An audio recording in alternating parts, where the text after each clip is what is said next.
Shalom, everyone. Welcome to Hebraic Awakening. We are back to discuss women as gatekeepers. A lot of our women gatekeep abuse. That is right. And I am specifically talking to the faith sector, but this is overall for everybody. All right. So in my last video, which sparked a lot of controversial, thoughts and conversations, we talked about that form of abuse within our community called polygamy, all right? And I am back to talk about that because people have proved my point through that video, all right? The point was that women are dying, they are being abused, but gatekeepers, both men and women, right? Especially the women, all right? And if you followed us on our podcast, The Righteous View, you have heard us say this time and time again. Women are the biggest gatekeepers to community abuse, all right? And I'm going to talk about why in a minute. But in that video, my son was reading the comments to me, all right? Because I told y'all I wasn't going to read all those comments. I wasn't going to read all those comments. So my son called me, he was reading it. And his thought process was like, wait a minute, they are going off the topic, right, of what you were driving home. And I always talk about how we don't really comprehend the subject at hand. And I strongly talk about how we listen to react instead of listening to respond accurately. Like, you can disagree, right? Because you're actively listening, right? You are thinking about what it is that the person is saying, and then you are ready to respond. But most people on social media, they're not even watching the video. They see a title and they already reactive.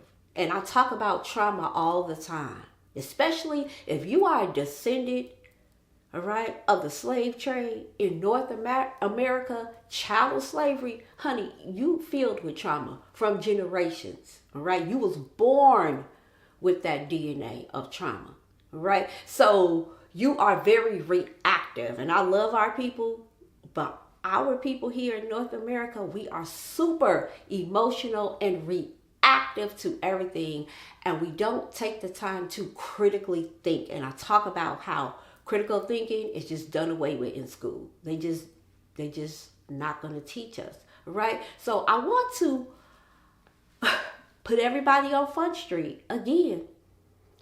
The point of that video was to bring about the abuse that is happening to our women. And that's why this video is about women. You're not safe in these faith communities.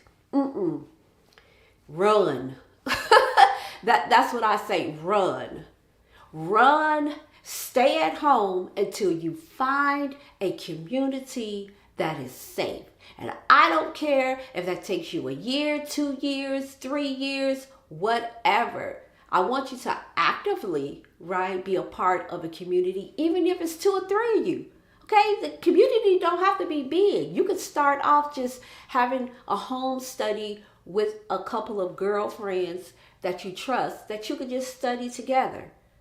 All right? Because I have told our leaders, that I am friends with and that I fellowship with, these women are not safe in these communities.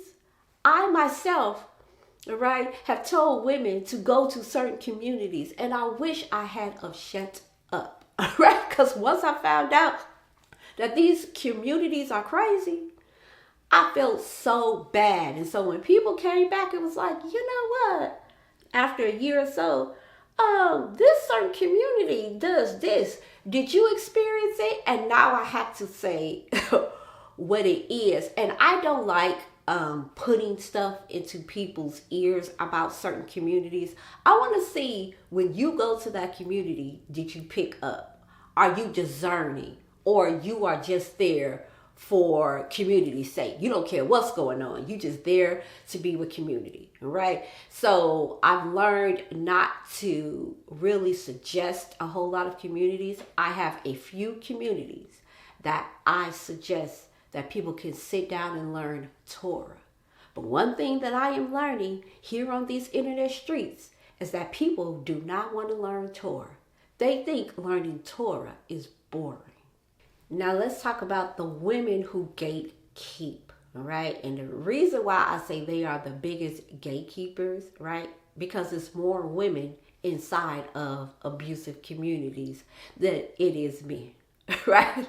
Now, in this Hebrew Israelite movement, there's a lot of men in there. It really is. But the women still outweigh the men in the Hebrew Israelite quote unquote community. And it is because real men understand that certain men are toxic, right? Even if you're not practicing polygamy, if you silently sit there and be like, you know what? I've heard this so many times.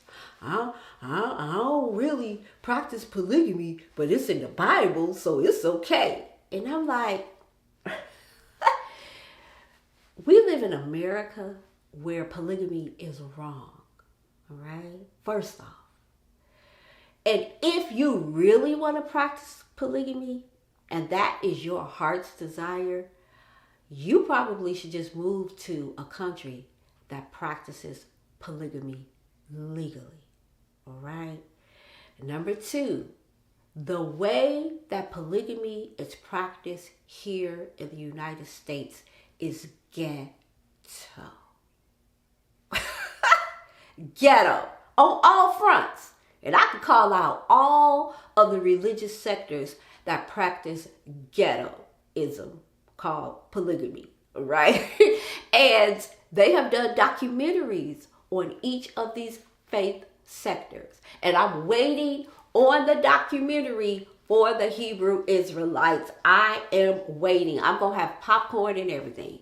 Because each faith sector that practice polygamy, man, to some degree, they are put on Front Street. Not specifically for polygamy. But when you see these docuseries on certain faith sectors, the one common thread is polygamy. I call it sexual perversion. They pimping these women out. They have these women going to work, bringing home the check. Then you got to wash. You got to have sexual relations. You got to take care of the kids while the man is just, I don't know what they doing, okay? I low-key call it pent-up homosexual energy going on. Because there is no way that you got all those multiple wives and you spending all your time with other men, all right? But I digress. There is another video that I really wanted to do that talked about fake alpha males and the submissive beta males, all right, that they lord over. Woo, as my husband say, I'm spicy. I sure am, okay? I ain't never scared. However, I'm not a man, and so I was like, can I really talk about that? I could talk about it from a woman's perspective, but I'll leave that to the men, all right, to really talk about. Women, maybe on our Patreon, we could talk about that because I love our men. I have an alpha male. If you follow me on any other social sites, you see my husband preparing them collard greens. So I love my husband. He is an old school, kind of new school husband. When you look at him, you know that I'm not running nothing in the McCormick household. Like, I am not usurping authority over my husband. When you look at him and you hear him talk, you know that for sure. So everybody that really have been following Hebraic Awakening and you look through the videos, take a look at him. Because I know you're nosy. Okay, I know you're trying to find me and look at all my social sites. Go look at him. Because I personally have the type of husband that will come find you and knock on your door. Like, I don't have that. He was born and raised in the church, and so he's a church man type of husband. I have a husband who loves Yahweh, who believes in the Mashiach, but he also believes in protecting his family and his community. So I have seen him even like ride for his close family, friends, my friends. I remember my little cousin had a dream. And she was like, Uncle Robert, he came and he was in the dream and he was choking up. And I said, that is the power of an alpha male, all right? Even my little cousin, niece, she really saw him as a protector. So that's the type of husband I have. So I don't hate men, all right? And I don't hate women, all right? It's fair, constructive criticism over here, all right? So women who gatekeep, they are gatekeeping dysfunction within the community. They are not just protecting the system, they are protecting dysfunction. Here's why. We had a few women in my comments section that talked about polygamy and how I just didn't like it.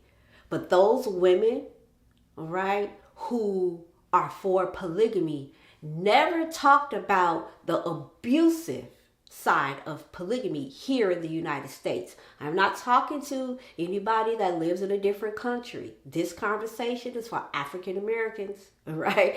Over here in North America, right? And so when I see it, I know that they are gatekeepers because they dismiss the abuse, all right? They dismiss emotional abuse. They dismiss physical abuse, and people are losing their lives. And I am not just talking, right? Me and many of my friends have helped and are in the process of helping women that are running for their lives. And you think I'm gonna get on here and sensationalize polygamy for the sake of views and clicks? No, this is serious. And I told the Most High, I will not be a gatekeeper and just, we're just not going to talk about it. Let it sort itself out. No, I am going to speak up. And so women inside of these communities are so used to abuse. And I talk about trauma, how if you saw any type of abuse, emotional, physical abuse in your household, then when you grow up to be an adult, you go seeking communities. Whether you think you are doing it or not, you seek communities that display the same behavior that went on in your household. The women who are a part of my mental wellness group, they know I hammer on this. I have a video, maybe a few video on trauma bonding and trauma and what it does to your brain and how you feel safe inside of abusive communities. So they are now gatekeepers. It is normalized to be in abusive relationships. That's just the way it is. We know we have heard this throughout faith sectors. Child, just pray for them. Don't leave them. Just pray for them. We have seen pastors in bed with other men and the women are gatekeeping, right? What's going on? Now, y'all, he's just a man. He's a sinner like everybody else. Excuses after excuses to gatekeep the abuse. Sometimes I really feel that the women who gatekeep the abuse, they have some type of leadership power inside of these abusive communities. And what do I mean by that? Now, the abusive communities, they look, okay, we're going to give them a little position like over the women and over the children. So you are a teacher over the children, you are a teacher over the women, but you are still limited to what you can teach, and everything that you teach has to go through them. And they call it order, all right? They disguise this as order. However, so these women do not want to give up that position. And they are the main ones who lure, all right, the women into the community. And you get to the community and you like, oh, they're so loving and they're so kind. They're so close. They're gatekeeping that abuse that goes on inside of there, right? So I have another video about cults and what that looks like, all right? So these women who gatekeep, they are so used to abuse, and sometimes they have the power, all right, inside of there, and they don't want to lose that power. Y'all excuse any noise in the background. My neighbors, they cutting their grass or whatever. It reminds me of The Handmaid's Tale.